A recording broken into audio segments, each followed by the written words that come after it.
vol du camion et ils sont venus avec le squad antitactique. Alors, ils l'ont pris. On pensait qu'on se faisait arrêter, mais ils ont arrêté le camion.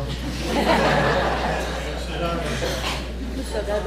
je mentionne ça pour dire que c'est des répressions réelles qui existent. À Montebello, en s'en allant à Montebello, les camions, les autobus de l'Outaouais ont été escortés en manifestation, chose qu'on n'avait jamais vue avant. Ils les ont escortés jusqu'à l'enclos où ils voulaient nous mettre, ce qui a été refusé. Escortés comme à 60 km/h pour que ça prenne bien du temps.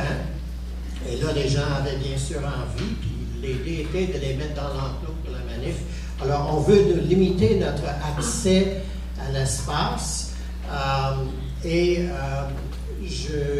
des anecdotes, mais je pense que c'est des anecdotes qui parlent. Et je vais vous en laisser une dernière pour compléter. Et c'est la situation à l'envers, là, parce que nos rapports avec les autorités, c'est très conflictuel maintenant.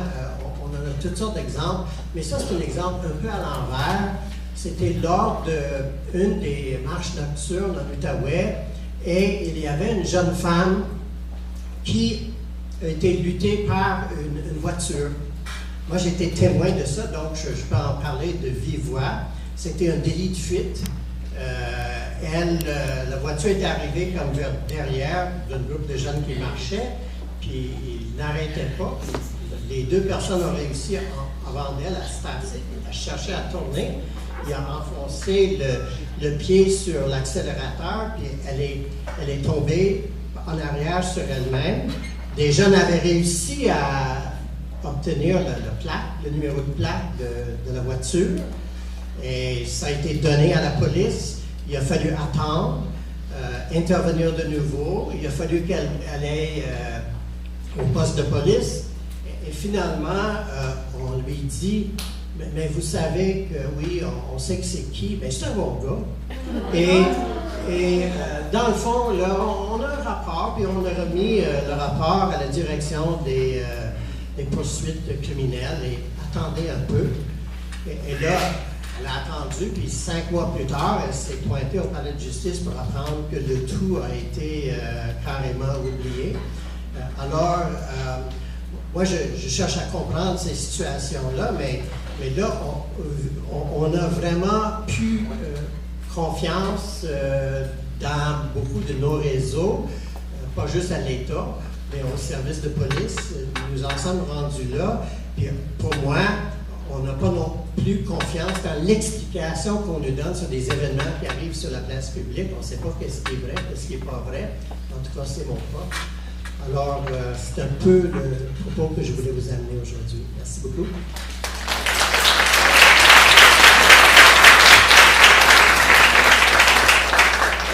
Merci, Bill. Regardez vos questions. On va passer maintenant à la deuxième partie sur la judiciarisation de la contestation sociale avec Lucie Nicolas. Elle enseigne ici à l'UQAM, prof au département de sciences juridiques. Alors, merci. Depuis quelques années, je m'occupe à la Ligue de 2 dossiers principaux. Et dans les deux cas, il y a répression judiciaire de la contestation sociale. C'est la question évidemment de la répression des manifestations et la question des poursuites bâillons, des slams. Donc le bâillon rouge et le carré rouge. Je vais présenter un peu les deux, puis je vais discuter du lien que je propose entre les deux, c'est-à-dire qu'il y a instrumentalisation du système judiciaire et de son bras policier, évidemment, pour sanctionner un discours, intimider, déstabiliser, casser un mouvement. Cette tactique n'est pas nouvelle, comme l'a répété toute sa vie Madeleine Parent, cette grande militante féministe, syndicaliste, pacifiste, qui nous a quittés l'an passé.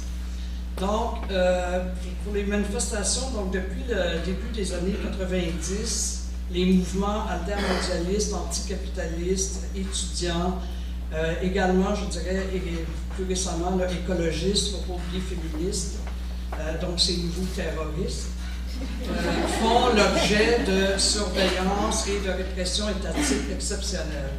Et cette répression qui est politique, judiciaire et policière, des mouvements de contestation sociale, s'inscrit dans une tendance lourde que la Ligue dénonce depuis, on en a parlé pas mal depuis le Sommet des Amériques en 2001, devant l'ampleur de violation des droits qu'il y avait eu, on avait amené le cas devant le Comité contre la torture de l'ONU et le Comité des droits de l'homme, qui les deux avaient déploré les techniques de contrôle de foule employées lors du Sommet des Amériques et plus généralement dans les grandes manifestations, c'est-à-dire l'emploi d'armes chimiques, des pistolets taser, des arrestations massives préventives, etc.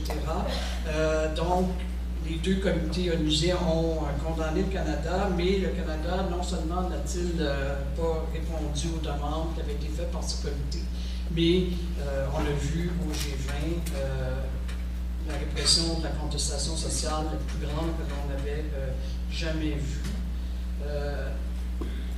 J'avais des petites images là.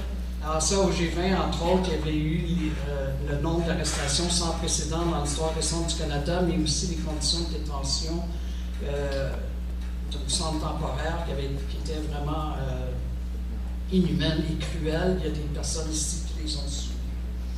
Donc, la Ligue, avec le Comité des droits, de défense des droits humains de l'UQAM, on avait fait un rapport et on avait allé le présenter à la Commission interaméricaine à Washington.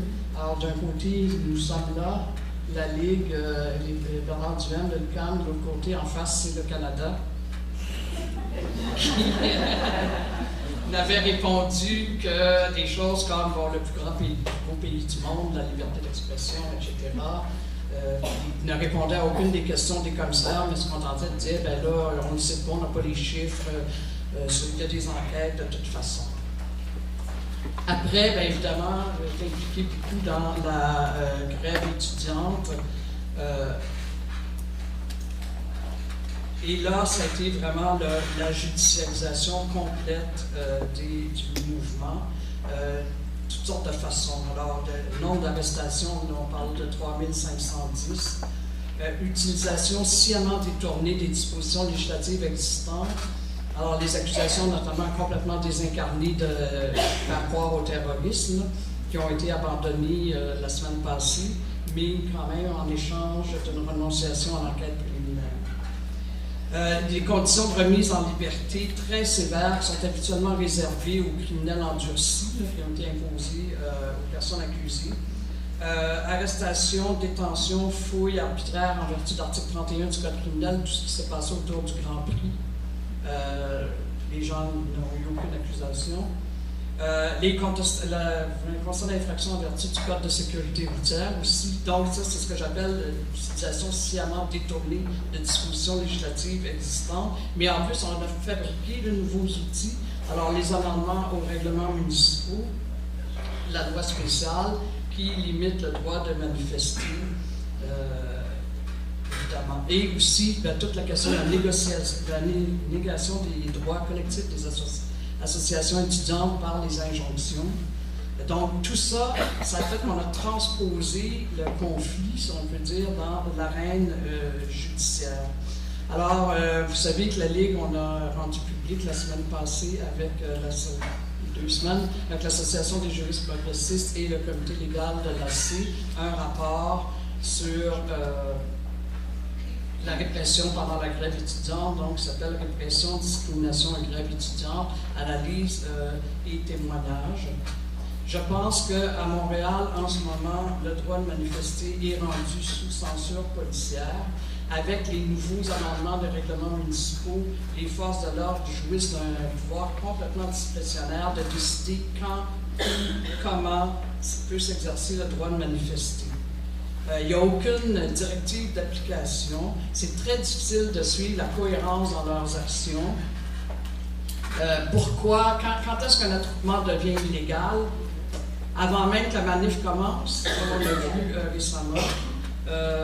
Aussi, pourquoi tolérer les unes et réprimer les autres? On on ne sait pas vraiment. Alors, avec l'adoption de P6, qui a été vraiment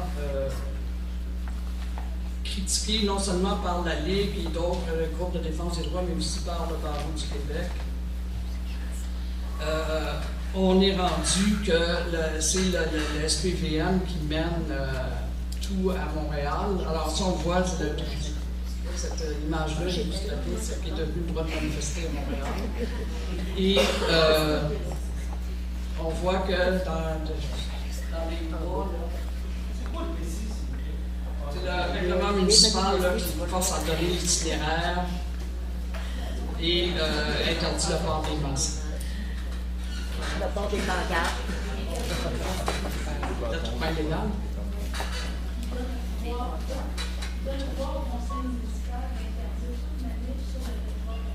C'est cela. Alors, donc, donne le pouvoir d'interdire toute manif sur le territoire de Montréal. Alors, on a vu que dans les derniers mois, il y a eu 1200 arrestations en vertu de ce fameux P6-là. Le SPVM a déclaré publiquement ne plus tolérer des manifestations, même pacifiques, s'il n'y avait pas eu remise de l'itinéraire. Donc, puis pourtant, il dit à d'autres fois, c'est là qu'on voit que c'est vraiment du profilage politique, parce que dans certains, il disait par exemple qu'il ne demanderait pas si le Canadien gagnait la Coupe Stanley. Puis on sait que les plus grosses émeutes qu'il y a à Montréal ces derniers temps, ces dernières années, c'est justement autour de la Coupe Stanley. Aussi l'incident qui est arrivé avec les parents là, devant l'école, bien, finalement, ils ont dit qu'ils regrettaient parce que P6 n'était pas fait pour eux autres. Alors, c'est la preuve par l'absurde. On sait que le règlement est actuellement contesté, la constitutionnalité du règlement. Moi, je trouve le dernier exemple qu'on a eu, je vais aller vite parce que je m'en passe, c'est que la sortie de Denis Coderre, s'il avait fallu donner l'itinéraire à la police, l'effet de surprise de la manifestation, aller déstabiliser un événement ou quelque chose qu'on veut faire. Et l'autre gros problème, je trouve, c'est que si moi je décide que je vais aller à une manifestation, puis je vais être complètement légal, là j'arrive, j'apprends que l'itinéraire n'a pas été donné, je voudrais peut-être décider de m'en aller, mais je ne peux même pas. Alors c'est complètement tout croche. Donc mon deuxième dossier, c'est la question des poursuites bâillons. Alors c'est, selon l'expression américaine, Strategic Lawsuits Against Public Participation. Alors, c'est des Américains qui avaient sorti un livre, Getting Sued for Speaking Out, et montré que la chose existait beaucoup aux États-Unis et commençait à exister ici au Québec. Donc, c'est des poursuites stratégiques intentées par des entreprises, la plupart du temps, ou des institutions, contre des groupes de pression ou des individus qui dénoncent publiquement leurs activités. Donc, ces poursuites-là, c'est des poursuites en dommages-intérêts, des poursuites en diffamation pour des gros montants. Le but, c'est pas de gagner en cours, c'est véritablement de réduire l'adversaire au silence, l'épuiser financièrement et psychologiquement, en l'impliquant dans des longues procédures judiciaires. Donc, c'est de l'intimidation judiciaire pour forcer les groupes et les militants à limiter leur activité politique et à se censurer. Alors, on a vu plusieurs cas au Québec et on avait formé une coalition, la QLPA, la Ligue, le Réseau québécois des groupes écologistes, et s'est joint à ça Éco-Société, la maison d'édition du livre Noir Canada par la suite, pour réclamer l'adoption d'une loi contre les poursuites bâillons. Donc, ça, c'est les cas qu'on a qui a eu au Québec, et on a fait pas mal d'actions, de manifs devant le palais de justice, on est passé en commission parlementaire, etc. Et on a fini par obtenir une loi qui permet de faire tomber les poursuites bâillons à un stade. Le cas le plus connu, c'est l'affaire de justement la poursuite de Barry Gold de 6 millions contre Éco-Société et les auteurs du livre Noir Canada. Donc, une poursuite en diffamation de 6 millions de dollars au Québec et 5 millions en Ontario. Alors, c'est vraiment, c'est David contre Goliath, c'est d'amener les gens vers l'arène judiciaire, justement, pour qu'ils se taisent et arrêter de diffuser leur message. Donc, le lien que je fais entre les deux, c'est que dans la répression du droit de manifester, que les poursuites bâillons sont tous les deux des instrumentalisations du pouvoir judiciaire et tous les deux entraînent des violations de droits, notamment de la liberté d'expression. Évidemment, le but, c'est de faire taire la liberté d'expression, arrêter des manifestants, même s'ils sont dérangeants aux yeux des bien-pensants, c'est une violation directe de leur liberté d'expression. La possibilité de désordre ne justifie pas une répression policière et judiciaire. Empêcher les gens de parler pour que les entreprises puissent continuer à faire de l'argent, ce n'est pas non plus une limite raisonnable. Les compagnies n'ont pas un droit constitutionnel au profit. Il y a aussi évidemment violation de la liberté d'association. Quand on surveille, infiltre, guette des mouvements marginaux, étudiants, anarchistes, quand on ne respecte pas les mandats des décisions des assemblées générales, des mandats de grève par exemple, c'est évidemment une violation de la liberté d'association. Et dans le cas des poursuites Baillon aussi, parce que le but c'est l'épuisement financier, donc les gens mettent toutes leurs ressources à se défendre et ne peuvent plus faire leur but politique. Il y a le plus grave, je trouve, c'est que ça entraîne cette politisation du judiciaire et cette judiciarisation du politique entraîne une inversion des rapports de force. La militante ou le manifestant qui s'exprime dans la rue est en position de pouvoir. Puis là, rendu devant le tribunal, là, il est en défensif. Et ça fait en sorte que d'une action collective, ça devient un problème individuel. Très grave, c'est toi qui es pris avec l'épée de Damoclès d'être poursuivi en dommages-intérêts ou de risquer la prison parce que tu as participé à une manifestation. Dans les deux cas, évidemment, le but de la judiciarisation, soit par une poursuite criminelle, soit par une poursuite civile, c'est de susciter un réflexe d'autocensure. C'est démobilisant, ça a un effet aussi, ce que les Anglais appellent le chilling effect, c'est-à-dire que c'est plus que sur les personnes directement touchées, mais souvent sur la communauté environnante. On a fait une tournée sur poursuite Baillon dans le Québec et les gens ont peur. Ont peur de parler s'ils participent à une action, par exemple, contre une compagnie qui veut creuser un puits sur leur terrain ou n'importe quoi. Les gens ont peur, ils comprennent, le droit est mal compris, ils ont peur de perdre leur maison, d'aller en prison, même à la limite. Il fallait que j'explique que tu ne pouvais pas aller en prison pour tes paroles. D'un point de vue juridique, je pense que c'est une nouvelle forme de rétrécissement de la séparation des pouvoirs aussi. Il est extrêmement dangereux pour la liberté d'expression et le droit de réunion pacifique que cette tendance lourde à la judiciarisation et à la criminalisation de la contestation sociale s'installe de façon durable au Québec. Et je terminerai par une phrase d'une militante de l'AC. Devant l'utilisation orchestrée du judiciaire pour individualiser les luttes collectives, démobiliser les troupes et faire taire la dissidence, la solution restante n'est-elle pas de crier ensemble plus fort?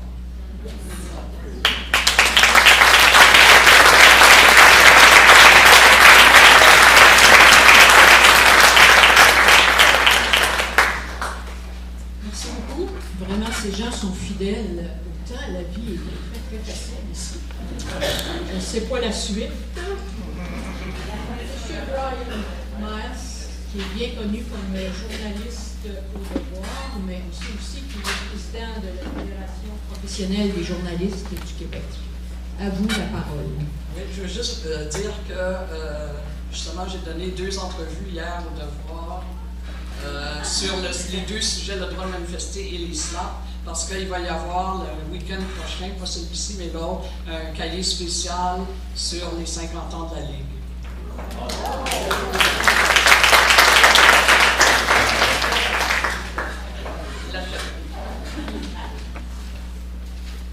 on a des bons promoteurs ici au Devoir. On a besoin de faire la promotion du journal plus qu'il faut. Aujourd'hui, évidemment, c'est pas tant à titre de journaliste au Devoir que je m'adresse à vous, mais plutôt de président de la Fédération professionnelle des journalistes du Québec. La FPJQ, c'est le principal regroupement de journalistes, non seulement au Québec, mais au Canada, avec 2000 membres, ce qui est à peu près la moitié des journalistes de la province. C'est à la fois un lobby qui défend les droits et les intérêts des journalistes, mais aussi un groupe qui défend des notions d'intérêt public, qui défend la liberté de presse. Et à ce titre, la défense de la liberté de presse, c'est un combat qui nous interpelle tous. Petite anecdote, la Fédération est née en 1969, à une époque où il y avait des manifestations à Montréal. Un petit peu de manifestations, semble-t-il. Il y avait une ébullition autour d'une question nationale, toujours présente en sourdine. Et les policiers, toujours très créatifs, avaient décidé de frapper à la porte des grandes salles de rédaction pour obtenir les photos, les bandes vidéo. À l'époque, il y avait encore des bandes vidéo, imaginez. Pour être capable de documenter cette menace nationaliste et éventuellement procéder à du fichage et à des arrestations. Et là, le monde journalistique s'est ligué contre ces pratiques et on dit non, c'est pas vrai que les policiers vont mettre le pied dans les salles de rédaction. Et à ça, s'était ajouté un projet de la police de Montréal d'accréditer elle-même les journalistes. C'était il y a 40 ans. Depuis que je suis président de la FPJQ, j'ai dû intervenir parce que les policiers ont frappé à la porte des salles de rédaction pour obtenir du matériel et documenter certaines manifestations houleuses. Et j'ai aussi été obligé de dire à la police, à un des porte-paroles là-bas, on n'en veut pas de tes cartes de presse, tu n'as aucun droit de nous accréditer. Parce que ce débat-là était revenu encore une fois. Alors plus ça change au Québec, plus c'est pareil. La Fédération, en ce moment, je vais vous parler beaucoup aujourd'hui d'accès, de transparence, de politique, de communication gouvernementale. Je vais vous expliquer un peu à quel point c'est difficile de faire du journalisme. On vit dans une démocratie. On n'est pas à Montréalistan, même si c'est le mot chéri et choyé des chroniqueurs par les temps qui courent. Mais il en demeure pas moins que faire notre travail, c'est de faire avec des portes closes, avec des noms, et avec un problème d'opacité que le quotidien de Gazette a décrit d'une manière admirable il y a 2 ou 3 ans dans une série extensive qui s'appelait Secret Society. Ne serait-ce que d'avoir un rapport du coroner, d'avoir une enquête qui est réellement publique et non pas une patente à gosse comme on a en ce moment sur les événements du printemps. D'obtenir l'information à partir de la loi d'accès. La loi d'accès, vous savez, elle a 30 ans. Elle a été créée à une époque par notamment Jules Brière et le journaliste Jean Paré, qui était à l'actualité. Avec des idées de grandeur que je salue encore aujourd'hui, une certaine noblesse et un courage. On voulait changer la culture, on voulait casser le monopole que les fonctionnaires exerçaient sur l'information. Et on avait mis une clause dans la loi, une clause de révision à toutes les 5 ans. Et la clause de révision n'était pas pour surveiller qui que ce soit, c'est parce qu'on avait un espoir que la culture changerait tellement qu'un jour la loi ne serait plus nécessaire. Et moi, je peux vous dire, 30 ans plus tard, que cette fameuse loi-là a évolué dans le sens contraire. La règle, dans le fond, c'est que les documents qui sont publics doivent être publics. Mais en réalité, ce que l'on constate, c'est que les documents sont souvent tenus secrets, gardés ou lourdement censurés avant d'être remis aux journalistes. Au nom de la vie privée, de l'image, des réputations, surtout de la vie privée, au nom de la sacro-sainte préservation de la prise décisionnelle et au nom du privilège avocat-client, on a souvent des refus de communiquer.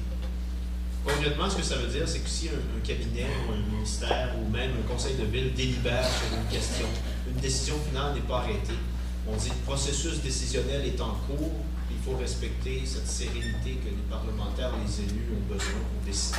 Alors on peut, ici au Québec, prendre une décision qui dure très très longtemps avant finalement de rien décider. On sait très bien où on loge à cette enseigne ici. On est spécialiste de faire des comités conseils qui accouchent d'un rapport qui va aller sur le rapport précédent, et ainsi de suite.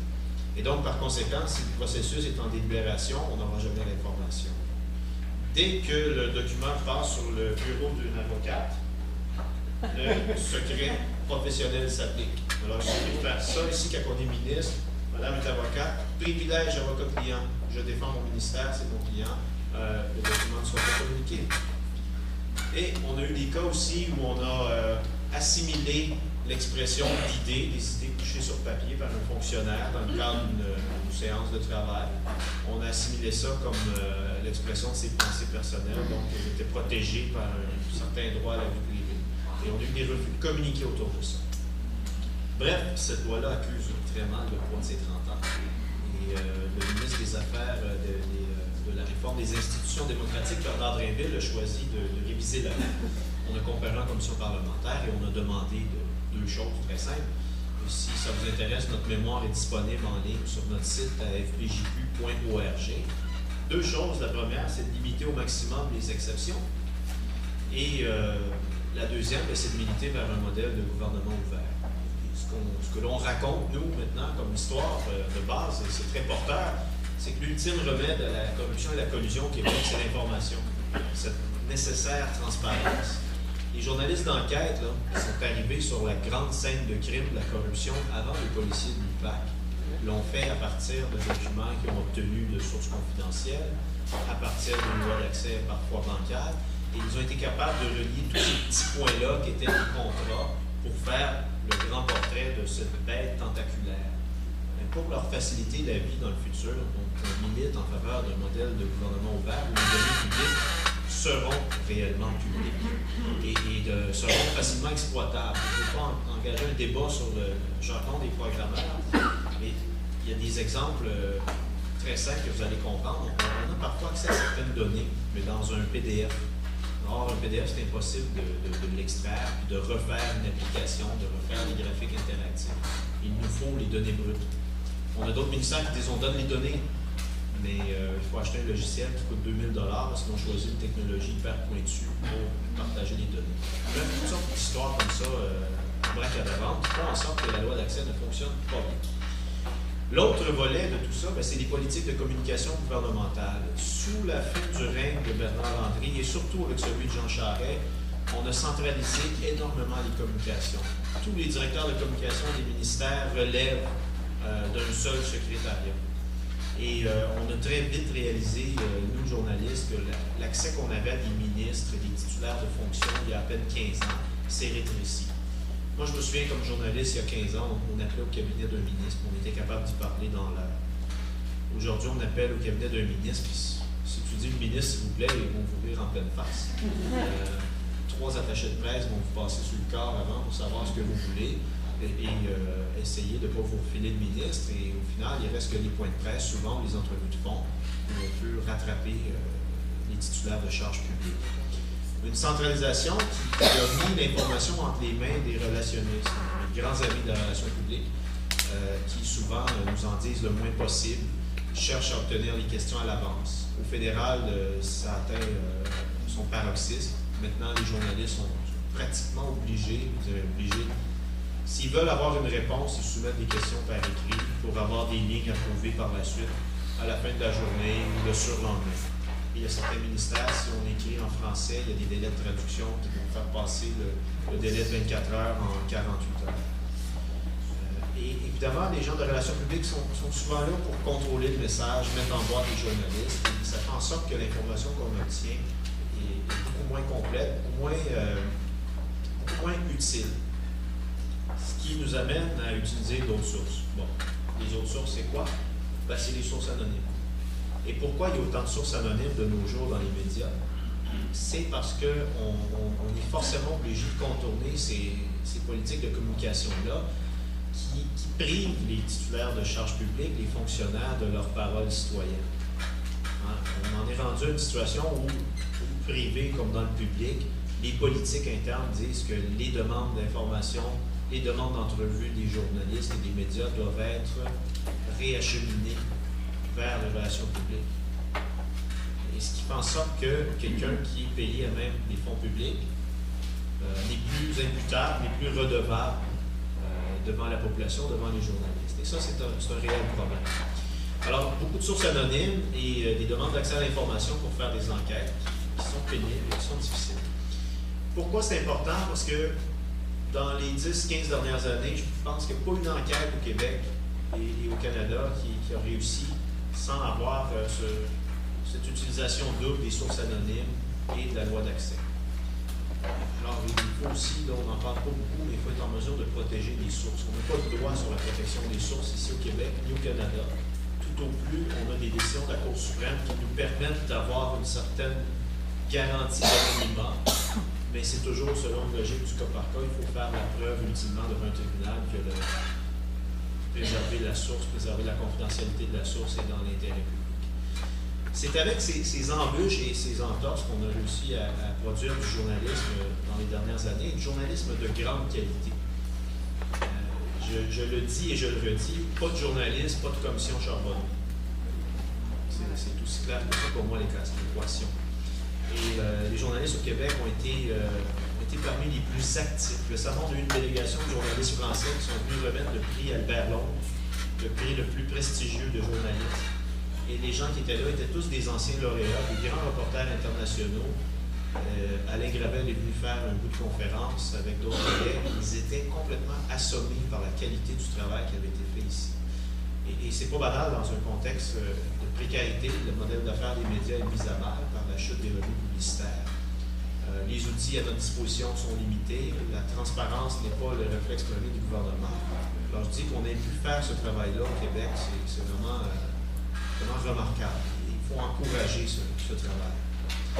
Les problèmes de transparence aussi ne sont pas l'apanage des grands et puissants de ce monde.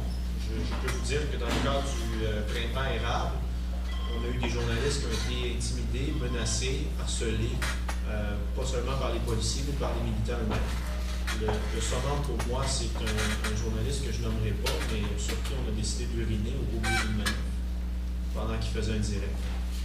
Alors, si c'est ça le débat démocratique au Québec, si c'est ce que la gauche a proposé, je tombe en bas de ma chaise et je retombe. Parce qu'il n'existe pas une société pleinement démocratique sans une presse libre capable de faire son travail. On a vu des journalistes également au palais de justice cherchant à empêcher des journalistes de filmer la comparution de certains accusés pour l'histoire du métro, s'interposer devant les caméras, éteindre des mégots de cigarettes dans le gros minou du micro, là. Prendre ça pour un cendrier, mettre des banderoles, bousculer. Alors, n'allez pas croire que des atteintes à la liberté de presse viennent toujours d'un côté seulement. On en a eu des comme ça tout le printemps et ça nous a vraiment surpris. Surpris parce que on a toujours eu l'impression, nous, journalistes, qu'on était dans le milieu du sandwich. On essaie de refléter les débats de l'heure et les débats du jour. Et ultimement, quand on finit notre journée de travail, finalement, la partie A est en beau maudit et la partie B est en beau maudit parce que le compte rendu qu'on a fait n'a épousé aucune des causes. Et on essaie de refléter la réalité sociale avec le plus de justesse et de fidélité possible. Je ne dirais pas que notre travail est parfait, que les journalistes ont raison 100% du temps. Des glissements éthiques ou déontologiques, il y en a eu. Mais je vous pose la question de quel droit les militants s'érigent et se posent comme en entrave de la liberté de presse, de quel droit ils empêcheraient les journalistes de filmer, de faire leur travail. Ces dérives-là m'apparaissent tout aussi préoccupantes que les policiers qui encerclent les journalistes et qui les arrêtent. Pour conclure, parce qu'on doit arriver à 1 minute, voilà. Nos solutions, c'est aussi les vôtres.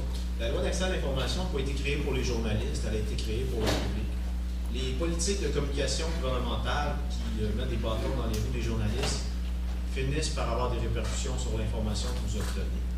Alors c'est un combat ou une bataille qui doit interpeller également la société civile. Et il nous faut davantage de transparence de nos gouvernements. Il nous faut une plus grande reddition de comptes. Et en donnant plus d'outils aux journalistes pour faire leur travail, c'est probablement plus d'informations et des choix plus éclairés que vous serez en mesure de faire aux citoyens. Parce que, ultimement, c'est ce qu'on cherche. C'est d'avoir un débat démocratique le plus large possible, avec la multiplicité des points de vue, pour être capable, au final, de prendre des décisions sur nos décideurs et sur l'orientation de notre province, notre ville, notre pays. Et je m'arrête là, parce que je voudrais partir non plus au débat national. Merci beaucoup.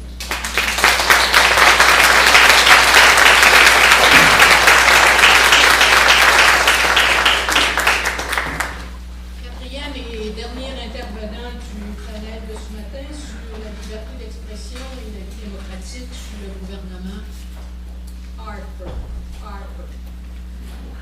Christian Nadeau, philosophe, professeur à l'Université de Montréal.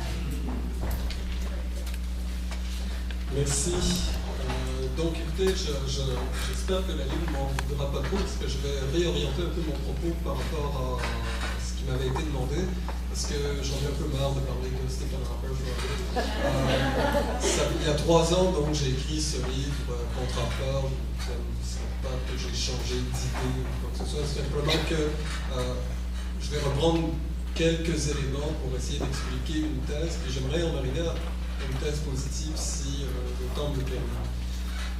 Ce que j'entends depuis ce matin, c'est, sans vouloir critiquer le propos qui a été fait, c'est une liste de récriminations, de dangers, d'atteintes à la liberté d'expression. Ce qui me semble manquer, c'est une analyse des conditions de possibilités qui font en sorte que ces atteintes à la liberté d'expression, ces déficiences de nos institutions sont possibles. Et je crois que c'est lié essentiellement à une perte du sens civique dans nos sociétés contemporaines. Quel est le lien avec les politiques de Stephen Harper? C'est que Stephen Harper préconise exactement le contraire. Et nous avons fini par intérioriser le discours proposé par Stephen Harper, mais aussi par d'autres instances, au Québec notamment, qui vont jouer exactement en fonction de la même logique, qui vont penser exactement par la même logique.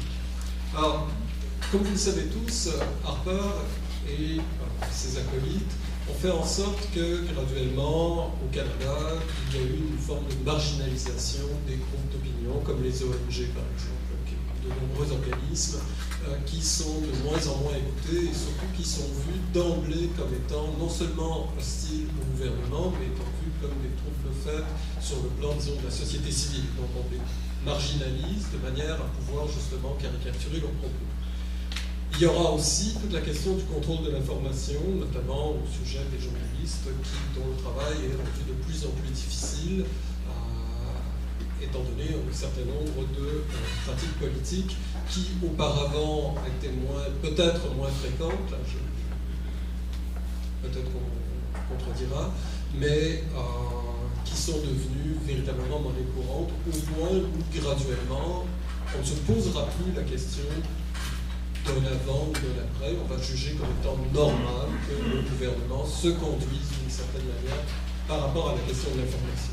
Il y a aussi la question du musellement des fonctionnaires. Évidemment, de très nombreux autres exemples qui permettent de voir en quoi le gouvernement Harper a vraiment mis en place un certain système au sujet de la manière de contrôler l'information et donc la liberté d'expression. Tout ça, à mon avis, n'a de sens et véritablement d'intérêt, non pas en tant que, disons, cas isolés les uns des autres, mais à partir du moment où on essaie de voir une certaine cohérence. Et ce que les conservateurs ont fait, c'est qu'ils ont vraiment voulu préconiser un projet de société, un programme politique, ce en quoi, de l'autre côté des choses, si j'ose dire, c'est-à-dire du côté, par exemple, du NPD ou du Parti libéral, nous n'avons pas une telle chose. En tout cas, pour le moment, nous n'avons pas une telle chose. Qu'est-ce que ça signifie essentiellement? Ce qu'ils ont essayé de faire, là je m'excuse pour ceux qui soit m'ont lu ou m'ont déjà entendu sur les questions, ce qu'ils ont essayé de faire, en fait, c'est de faire en sorte que les deux mouvements de la droite se réunissent. Alors ça s'est fait non seulement en pratique, c'est-à-dire avec ce qu'était le Reform et ce qu'était l'ancien Parti conservateur, mais ça s'est fait aussi en théorie. Je dirais même que ça s'est fait surtout d'abord en théorie. C'est-à-dire qu'il aura fallu penser l'unité de deux mouvements à droite qui étaient en opposition l'un à l'autre. Le premier mouvement est celui de la droite économique, qui essentiellement va préconiser le fait qu'il y ait le moins d'intervention étatique possible. J'y vais à rentrer bien sûr, puisque le temps file. L'autre mouvement, je dirais, ce serait la droite conservatrice, celle qui ne peut pas, par définition, s'opposer à une présence très forte de l'État, puisqu'elle croit que l'État, s'il est bien utilisé, est le garant et le meilleur vecteur de défense des valeurs traditionnelles. Ce qui est assez étonnant, c'est que ce qu'ont réussi à faire les conservateurs, c'est à montrer en fait que, et Harper, Flanagan, qui était à l'époque, Tim Flanagan, qui était un de ses penseurs, donc renouveau du conservatisme, il y en a plusieurs, ce qu'on va appeler l'école de Calgary notamment. Ce sont des gens qui ont essayé, et à mon avis ont réussi, à faire en sorte d'instrumentaliser le discours de la droite économique pour mieux faire valoir le discours de la droite conservatrice. Autrement dit, ce qu'ils ont dit, c'est bien sûr, il y aura moins d'État, mais moins d'État signifie dans leurs yeux, non pas dans leur tête, non pas moins de pouvoir à l'exécutif, mais davantage de pouvoir à l'exécutif. Par contre, moins d'État signifie moins de citoyenneté. C'est-à-dire que graduellement, nous avons dépossédé l'État des moyens qui font en sorte qu'il est un État de droit, qu'il est un État démocratique, pour canaliser des pouvoirs entre les mains de certains individus et essentiellement de l'exécutif, donc du gouvernement, ce qui fait en sorte que l'arène parlementaire n'existe à peu près plus, ou n'a plus véritablement de sens, ce qui fait en sorte que le débat démocratique devient de plus en plus pauvre, ce qui fait en sorte que toutes les politiques qui ont été adoptées pour contrer la liberté d'expression et contrôler l'information ne sont pas simplement des incidences qu'il faut étudier à la pièce, il faut les comprendre à la lumière d'une logique générale qui est celle selon laquelle, essentiellement, si nous sommes véritablement des conservateurs, alors c'est que nous avons confiance au pouvoir et, je dirais, aux lumières de certains individus qui doivent agir comme des espèces de leaders de la nation. Ceux-ci ne doivent pas être entravés dans leurs fonctions par des formes de délibération publique, ne doivent pas être entravés dans leurs fonctions par des critiques qui leur seraient adressées de l'extérieur. Si nous avons véritablement confiance à un certain type de leadership, à un certain type de vision de ce que devrait être notre société, alors il faut accorder plein pouvoir à ceux qui seront les porte-étendards d'un tel projet. Alors, en ce sens-là, ce qui est assez étonnant, c'est que dans notre discours général, nous avons adopté, je ne dis pas que c'est à cause des conservateurs, mais nous avons intériorisé un certain nombre de notions qui favorisent le pouvoir excessif du Parti conservateur en ce moment, et surtout le contrôle de l'information et de la liberté de discussion. Nous avons intériorisé l'idée selon laquelle, en fait, il existe des individus qui ont, eux, à charge, véritablement, tout ce qui relève des décisions et des choix publics. Nous avons intériorisé l'idée selon laquelle la démocratie, essentiellement, consiste à faire confiance à des individus, à leur transmettre des pouvoirs et à ne pas interroger ceux-ci. Ce que nous avons graduellement oublié, c'est, à force de faire le culte des personnes ou de représentations, ce qu'en philosophie on appelle des représentations de la vie bonne, par exemple. Au Québec, ce serait le nationalisme, par exemple, l'idée selon laquelle nous devrions être tous unis dans quelque chose comme des valeurs québécoises, ce genre de choses. Graduellement, nous avons voulu associer ces valeurs à des porte-étendards que sont des individus, et nous avons fait en sorte, graduellement, que nous ne reconnaissons plus la nécessité vitale, bien sûr que nous reconnaissons dans le droit, mais nous ne reconnaissons plus cela comme quelque chose qui est constitutif de ce que nous sommes comme citoyens, le fait justement d'être en interaction constante, en discussion constante et en critique constante par rapport à nos institutions, et d'investir nos institutions. Tant et si bien que s'est créé graduellement un décalage. Il y a ceux qui vont encore croire aux institutions, mais qui vont les investir pour des intérêts particuliers, et il y a ceux qui ne sont plus du tout confiants à l'égard des institutions, qui les désinvestissent complètement, mais désinvestissent aussi tous les moyens d'action permettant de faire en sorte qu'il y ait quelque chose comme des contre-pouvoirs. En cela, je crois que, et là encore je vais peut-être me faire le critique des médias, je crois que les médias ont joué un rôle malheureusement très nuisible sur ce plan, et pour des raisons qui n'appartiennent pas, je dirais, aux médias eux-mêmes, mais qui appartiennent à, osons le mot, leur clientèle. De plus en plus, les médias vont être confrontés à l'idée que ce qui est populaire, essentiellement, c'est le chroniqueur. C'est celui qui intervient pour donner un avis de manière tout à fait intempestive, sans qu'il y ait véritablement une information qui soit présente. Les chroniqueurs, il en existe encore qui font un travail excellent, qui font un travail vraiment d'enquête et de participation au débat public. Mais ce que nous voyons de plus en plus, c'est une disparition du journalisme d'investigation, faute de moyens. Pourquoi? Parce qu'on se réfère de plus en plus, la clientèle se réfère de plus en plus à quelque chose qui est de l'opinion toute faite, disons prédigérée, qui vous dit où, dans quelle direction aller, de telle manière que, graduellement, le fait de participer au débat public sur la base d'informations crédibles apparaît comme une chose de moins en moins importante. Ça se vérifie aussi dans le fait que nous avons tendance, par notre méfiance à l'égard des institutions, à nous réfugier dans la critique et non dans l'affirmation de principes positifs. Par exemple, au sujet des droits et libertés, nous avons tendance à nous confiner dans l'analyse systématique, dans la liste exhaustive des enfreintes à l'égard des droits et libertés, sans même être en mesure de pouvoir dire ce que nous voulons exactement, ce que nous souhaitons comme débat public. Donc, c'est une chose que de dire qu'il y a des enfreintes, qu'il y a des infractions à l'égard des libertés publiques, c'en est une autre aussi d'investir ces libertés publiques. Je crois que nous avons surinvesti une manière de voir, nous sommes tellement sur la défensive, avec raison d'ailleurs, que nous ne savons plus exactement ce que nous voulons, ce que nous souhaitons défendre. Au point où, graduellement, nous collaborerons à des instances qui vont se faire porte-parole des droits et libertés, mais uniquement lorsque nous sentirons ces droits et libertés menacés. Et ça m'apparaît très problématique. Ce qu'il faut essentiellement, je crois, c'est investir l'ensemble des instances de débat public qui nous appartiennent encore.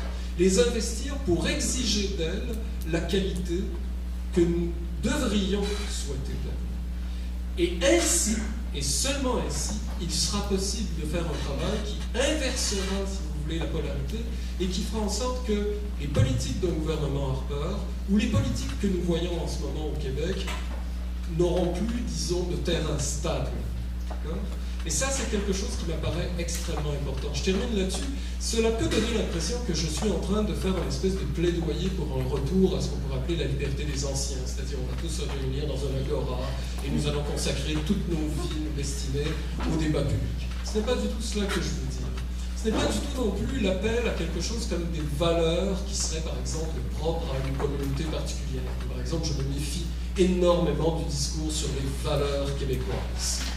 En revanche, ce qui me semble vraiment très important, c'est de défendre ces principes qui sont liés aux vertus civiques, c'est-à-dire d'être sous un mode non seulement de surveillance par rapport à nos droits et libertés, mais de construction de ce qu'elles veulent dire exactement, de leur donner un sens dans les actions qui sont les nôtres, et d'investir les institutions de manière telle à ce que graduellement, par exemple, les médias aient la possibilité de jouer véritablement leur rôle. Moi, je crois qu'il y a énormément de médias qui ne demanderaient que, par exemple, certains journaux, qui ne demanderaient qu'à améliorer leur couverture journalistique si et seulement si le public était là, derrière eux, en leur demandant une telle chose. Et ça, c'est quelque chose qui m'apparaît véritablement indispensable, et c'est le seul moyen, à mon sens, de faire en sorte de renverser la vapeur et de faire en sorte donc que les politiques du gouvernement Harper, ou ce qui pourrait très bien se produire au Québec, c'est-à-dire une alliance de la droite conservatrice et de la droite économique, moi c'est ce que je vois venir, enfin, je le vois venir, j'ai pas besoin d'être grand devin ou d'avoir une boule de cristal, il suffit de chausser ses lunettes et de lire le journal le matin. Ce que je crains par-dessus tout, c'est que graduellement, tous les efforts, par exemple, qui ont été faits l'an dernier pour faire en sorte qu'il y ait véritablement une mobilisation, ces efforts ont été vains. Pourquoi ? Parce qu'encore une fois, ils reposent sur quelque chose dont la droite se fait la porte-parole plus que jamais, c'est le culte des personnalités, le culte des individus, au lieu du travail collectif, de la délibération publique et de l'investissement donc de chacun des instances, comme par exemple la Ligue des droits et libertés. Merci beaucoup.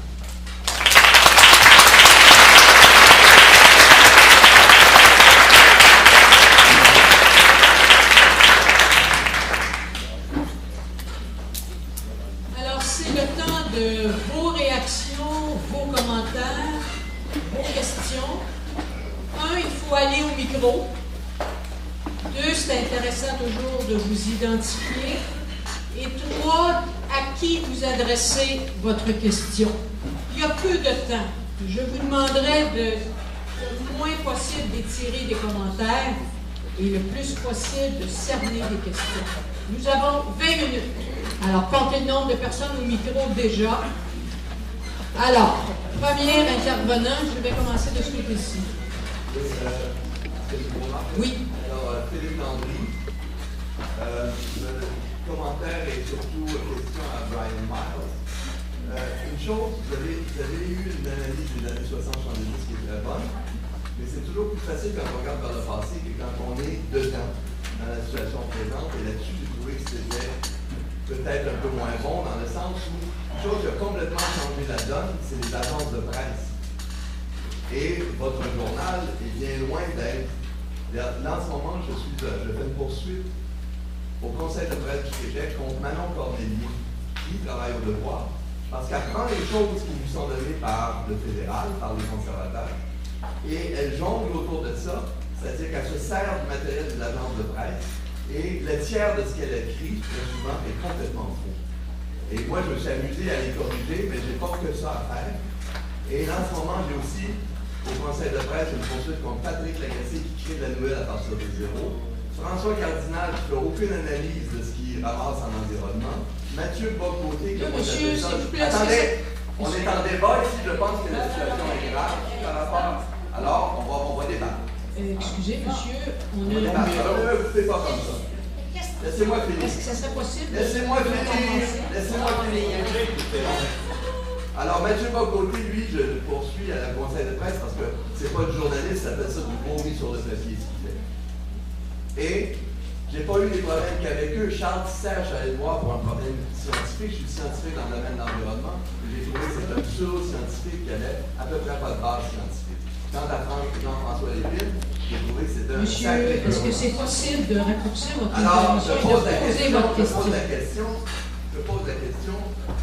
Vous dites qu'il y a de quoi regarder à recevoir des prix au Québec. Écoutez, le premier feuillet de la presse, carnet d'information, on ouvre, ça fait une publicité d'auto sur le cahier d'information. Moi, je vais vous dire, je trouve que le journaliste, là, il est dans le fond du baril. Quand j'étais plus jeune, j'analysais le devoir avec ma grand-mère, j'avais plaisir à faire ça le dimanche. Votre Je question, très peu c'est d'erreurs. Ma question, c'est, je trouve qu'à quelque part, vous avez je ne veux pas que votre vision présente, elle est pas celle de la réalité. Ben, ça dépend de comment on interprète la réalité. Elle n'est pas la vôtre. Ben, moi, je trouve Attendez. que le journalisme est pourri dans ce moment. Monsieur, s'il vous plaît, on a entendu votre question. Alors défendez-vous sur le fait que je trouve que le journalisme est dans Monsieur, nous avons compris la question. compris! Je Vous l'avez l'ai- compris? Je ne conçois pas que. Je peux répondre. Pour ma part, le journalisme au Québec est pas pourri, loin de là. Il y a d'excellentes qualités, mais évidemment aussi, il y a des choses qui sont un petit peu plus éphémères de nos jours.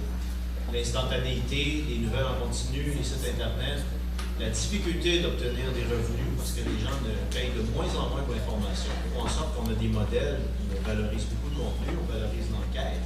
À côté de ça, d'autres modèles où c'est l'information faite rapidement, consommée, oubliée aussi rapidement. Et ça, c'est davantage un problème de modèle économique.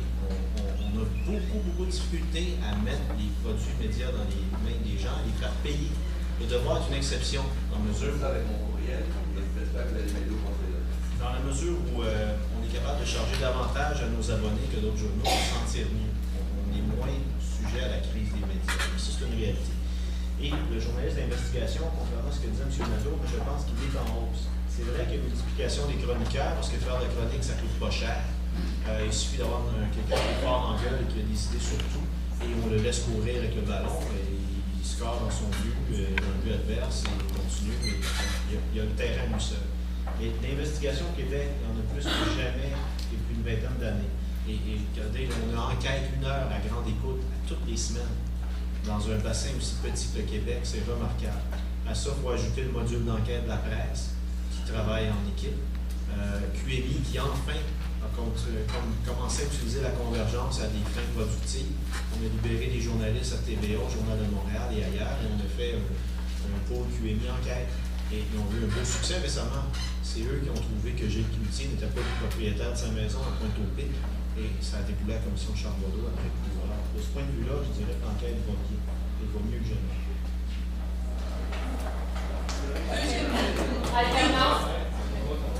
Deuxième micro, s'il vous plaît, monsieur. On va le monter. Alternance homme-femme. Alternance homme-femme. Larry, syndicat de la FPC. Je vais raccourcir mon questionnement parce que ça allait dans ce qui a été traité. Je trouve ça inquiétant quand vous mentionnez, M. Maître, qu'il y a des attaques pendant la justice, tout ça. J'essaie de comprendre, justement. Puis donc, je vais faire le lien avec ce que vous mentionnez. Après votre point de vue, justement, vous avez commencé à parler avec les chroniqueurs. Les chroniqueurs qui viennent de toutes sortes, des supposés experts, des politiciens, tout ça, qui semblent créer une confusion dans tout ce qui se passe. Et moi, j'ai l'impression que le débordement vient bien plus de là. Alors, c'est du journaliste, ça n'est pas du journaliste pour vous. Est-ce que les appuis ou les appuis pas? Est-ce qu'il n'y aurait pas moyen de se dissocier du spectacle versus le journaliste? C'est ça que j'essaie de comprendre. La chronique, c'est un genre journalistique en soi qui est essentiel. Je suis désolée. Avant d'abord, il y a plein de gens qui ça m'intéresse de savoir. Les gens répondez après à tout le monde. On va laisser madame la modératrice gérer ça. On va commencer comme ça, puis après ça, on va finir celle-ci. Il y a différentes façons d'intervenir à différents moments. Tout à l'heure, c'est comme ça que j'avais fait. Oui. Là, c'est comme ça pour le moment. Rapidement, la chronique, c'est un genre, il est important.